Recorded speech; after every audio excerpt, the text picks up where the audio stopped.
Welcome to Factoring 101. I'm Dave Cokerhook with Midland American Capital, and today I'm going to discuss an important term in factoring, and that term is recourse. The World English Dictionary defines recourse as the right to demand payment. In factoring, the recourse clause in your contract states under what conditions your factoring company can insist you buy back an invoice sold to them.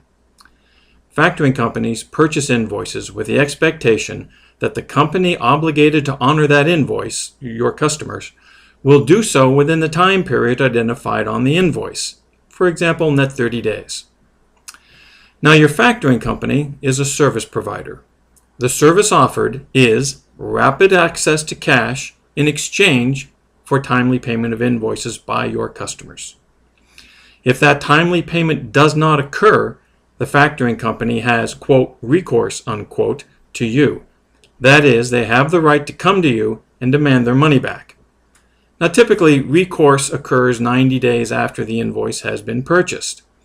Some factoring companies, like Midland American Capital, have limitations on that recourse. For example, if your customer goes bankrupt, we will absorb any resulting loss. This is the risk we take for having purchased that invoice. However, if you do not deliver the proper product or service, or if you and your customer have some business dispute that results in your customer not paying, then the reason for lack of payment is on your shoulders, and you will have to fix the problem or return the money.